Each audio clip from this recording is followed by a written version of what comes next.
నమస్తే, నా పేరు రవికిరణ్. మీరు చూస్తున్నది మన్నే ముచ్చట్లు. మావోయిస్ట్ పార్టీ అంటే ప్రజలకి ఒక విశ్వాసం ఉంది. అయితే ఆ విశ్వాసం ఏంటంటే పీడిత తాడిత ప్రజల కోసం మావోయిస్ట్ పార్టీ బందూకు పట్టి అడవుల్లో పోరాడుతుందనే విశ్వాసం అయితే కొంతమంది ప్రజల్లో అయితే ఉంది.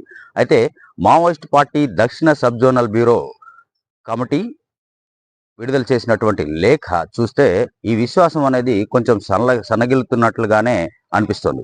ఆ లేఖలో ఉన్నటువంటి సారాంశం ఏంటంటే మావోయిస్ట్ పార్టీ దక్షిణ సబ్ డివిజన్ కమిటీ కార్యదర్శి సమత విడుదల చేసినటువంటి ఆ లేఖలో సారాంశం ఏంటంటే మావోయిస్ట్ పార్టీకి చెందినటువంటి సభ్యుడు, సీనియర్ సభ్యుడు, అంటే దాదాపుగా 21 ఏళ్ల పాటుగా మావోయిస్ట్ పార్టీలో ఉన్నటువంటి ఒక మావోయిస్ట్ పార్టీకి చెందినటువంటి డబ్బులు కాజేసి ఆయనతో పాటు ఆయన భార్య ఇద్దరు కలిసి పోలీసుల ఎదుట లొంగిపోయారు అని చెప్పేసి ఆరోపిస్తూ ఒక లేఖనైతే విడుదల చేయడం జరిగింది.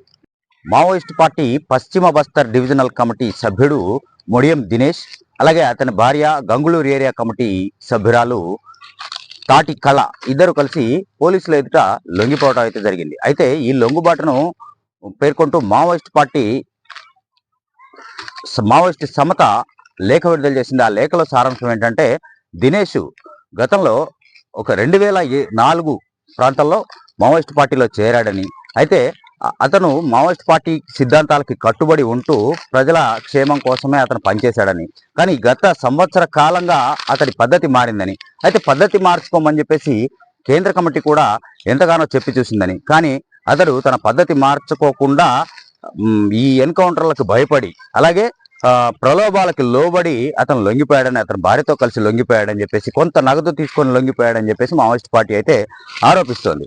అయితే ప్రస్తుతం ప్రజల్లో ఉన్నటువంటి ఒక సందేహం ఏంటంటే మావోయిస్టులు కేవలం డబ్బు కోసమే ఈ ఉద్యమాల్లో చేరుతున్నారా అనేది ప్రజల్లో అయితే ఒక సందేహం అయితే వస్తుంది. ఎందుకు అంటే లొంగిపోయినటువంటి మావోయిస్టుల పేరు మీద ఈ మావోయిస్ట్ పార్టీ డబ్బు తీసుకుపోయారనో లేకపోతే పార్టీకి ద్రోహం చేశారని చెప్పేసి లేఖలను అయితే విడుదల చేస్తున్నారు.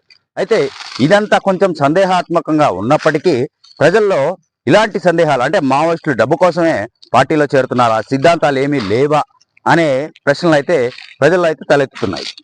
పోలీసుల ఎదుట లొంగిపోయినటువంటి మొడియం దినేష్ అలాగే అతని భార్య తాటి కళ ఇద్దరు ప్రజల త్యాగాల నుంచి ఏమీ నేర్చుకోలేదని, 21 సంవత్సరాలు మావోయిస్ట్ పార్టీలో ఉన్నప్పటికీ అతడు ప్రజల త్యాగాల నుంచి ఏమీ నేర్చుకోలేదని, కేవలం స్వార్థపూరితంగానే అతడు శత్రువు ఎదుట లొంగిపోయాడని చెప్పేసి మావోయిస్టు సమత ఆరోపిస్తూ లేఖ విడుదల చేసింది. అయితే ప్రస్తుతం జరుగుతున్నటువంటి కగార్ పేరిట జరుగుతున్నటువంటి మావోయిస్టుల ఏరువేతలో బీభత్సంగా ఎన్కౌంటర్లు జరుగుతున్నాయి. దండకారణ్యంలో విపరీతమైనటువంటి ఎన్కౌంటర్లు జరుగుతున్నాయి. ఈ ఎన్కౌంటర్లలో మావోయిస్టులు పదుల సంఖ్యలో మృతి చెందుతున్నారు. అయితే ఈ మావోయిస్టులు మృతి చెందుతున్న కారణంగానే ఉద్యమంలో ఉన్నటువంటి మావోయిస్టులు కొంతమంది భయపడి లొంగిపోతున్నారా అనే సందేహాలు మాత్రం నెలకొంటున్నాయి.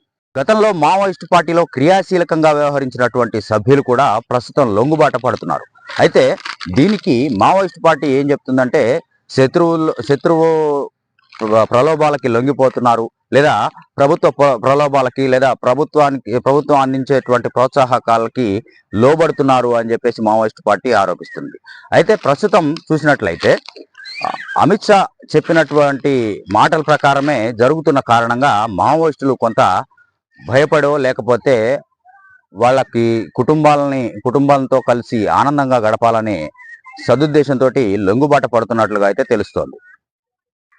ప్రస్తుతం మావోయిస్టు సమత విడుదల చేసినటువంటి లేఖలో మొడియం దినేష్ ప్రస్తావన, ఆయన డబ్బులు దొంగిలించుకొని పోయాడు, లేదా డబ్బులు ఆ ఇద్దరు దంపతులు తీసుకొని వెళ్ళి పోలీసుల ఎదుట లొంగిపోయారు అనే చెప్పే మాటలను చూస్తే మావోయిస్టులు కూడా 20 సంవత్సరాలు 30 సంవత్సరాలు మావోయిస్టు పార్టీలో ఉండి ప్రజల కోసం పోరాడుతున్నాం అన్నటువంటి కొందరు మావోయిస్టులు కూడా ఈ డబ్బు ప్రలోభం కోసమే లొంగుబాట పడుతున్నారా, లేదా ప్రజలకు ద్రోహం చేస్తున్నారా అనే విషయాలైతే తేట తెల్లమవుతున్నాయని చెప్పేసి ప్రజల్లో అయితే అభిప్రాయాలు అయితే వ్యక్తం అవుతున్నాయి. ఈ వీడియో మీకు నచ్చితే షేర్ చేయండి, సబ్స్క్రైబ్ చేసుకోండి ప్లీజ్.